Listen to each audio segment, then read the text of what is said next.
Good morning, E.W. Jackson. Good morning, Martha. My apologies. I should have been on much earlier, but you know how the campaign goes. Yes, sir. Yes, sir. Thank you so much for joining us. Well, I don't know if you heard the segment prior to you coming on, but that was Corey Stewart. Yes. We talked about mosques, and I just asked him about monuments, and of course I asked him about, his relationship and endorsement for Paul Nealon. Yes. And just for the record, I want all of our listeners to know, I've never heard anyone from the Nick Freitas campaign point a finger at Corey Stewart and say that he was racist or any of the things that were said. And for full disclosure, it's not a secret that I do support Nick Freitas, but I just wanted to put that out there. But I was hoping you could speak a little bit to some of these issues that were brought up. Corey Stewart just said on the radio that you were supporting removing the historical monuments. Well, that is categorically untrue. I guess, though, my position is a little bit more nuanced than Corey's. What I've said is this, Martha. It's very simple. I am a lover of American history. I probably talk more about the history of Virginia than any other candidate. I have no interest, and I would absolutely oppose any effort to sanitize our history, destroy our monuments, do anything that would suggest that our history is not what it is. I think we need to study it. We need to know it. We need to remember it. What I've said is I believe that the issue of where the monuments are is a local matter. It is not a matter for a United States senator. And local communities can decide that for themselves. I think for some, they will want those monuments to remain exactly where they are, and I'll support that.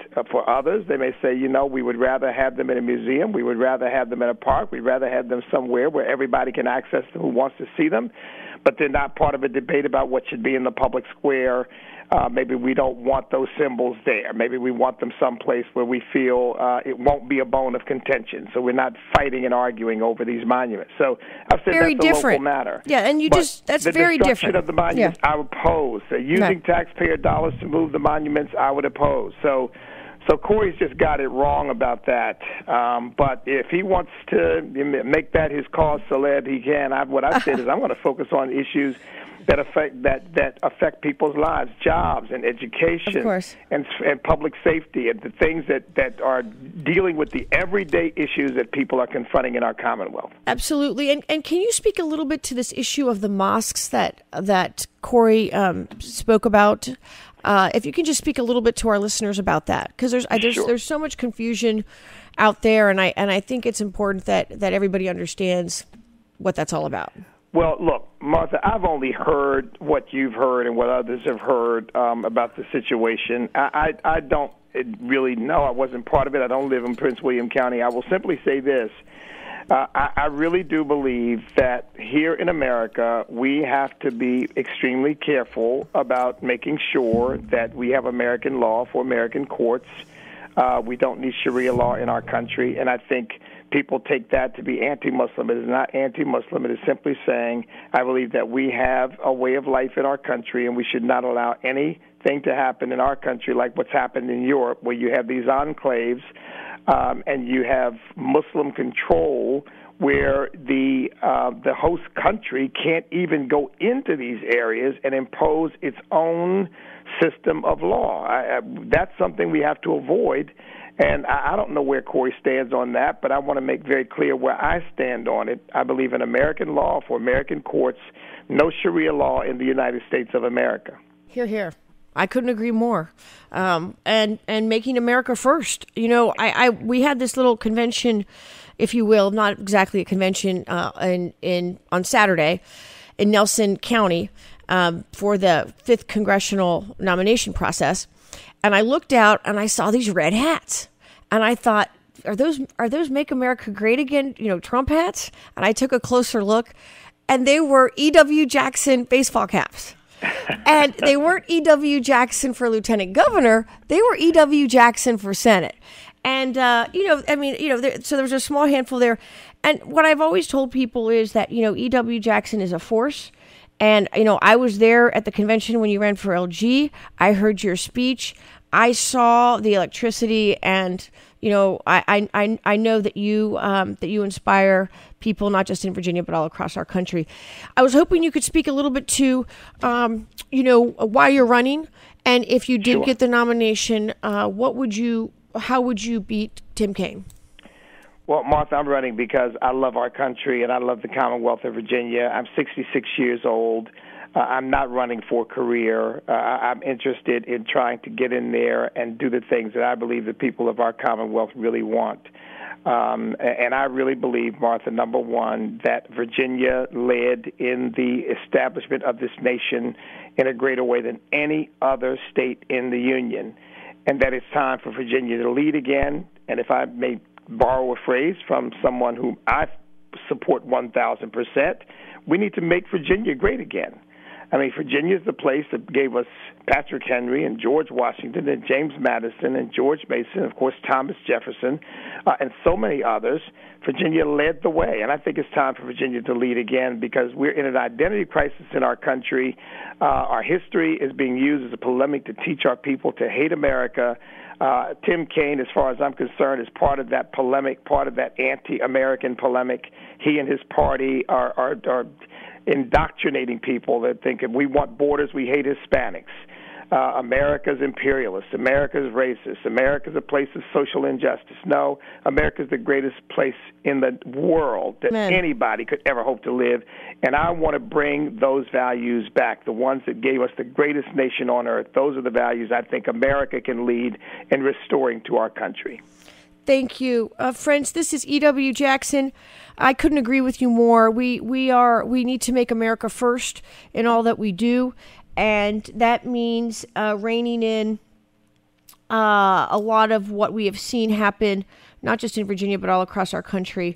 And that means supporting the president, of course. That's right. The president is leading in the right direction. People may quibble over his comments and this, that, and the other, but I say look at the substance. Lower taxes, lower regulations, a booming economy, lowest unemployment rate in 18 years, lowest black unemployment rate in the history of keeping records. Look at the international negotiating that he's doing, making people respect us again rather than allowing us to be taken advantage of with trade. And I think the president is making all the right moves, and I think we need a candidate who's going to enthusiastically support those moves, not somebody who questions that. So, I know Corey has that history.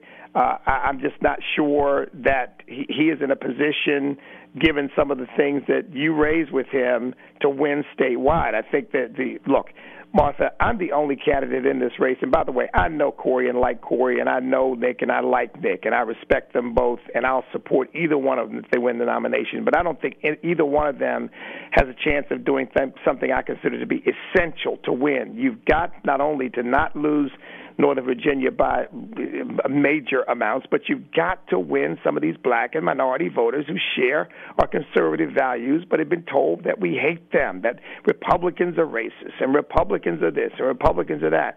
I mean, you can't lose those voters 10-1 and expect to win statewide. Exactly. How do we reach those voters as a party? Well, I think you've got to go in with a message of hope and opportunity. And why, Martha, we've got to, as Republicans, explain to them why conservative values make their lives better. I think they see us, because the Democrats have done this to us. They see us as people who don't care about people. All we care about is the bottom line. All we care about is money. All we care about is taxes. We've got to help them understand we believe what we believe because we believe that it enhances the life of every human being, that we want government out of their way so that they can thrive and not just survive. We want them to be able to prosper, not just have a subsistence living.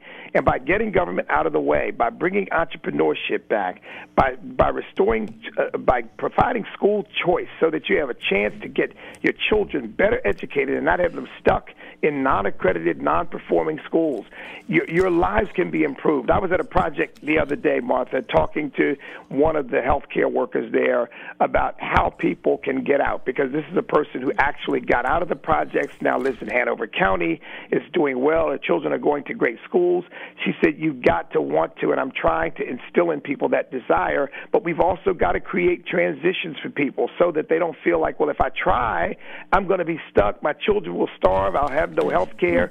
we've got to, instead of trapping people in poverty, we've got to make sure that we release people from it and give them an opportunity to transition out of it. I don't hear any other candidate talking about that, but that's where I grew up. That's where I'm from. That's where my wife is from.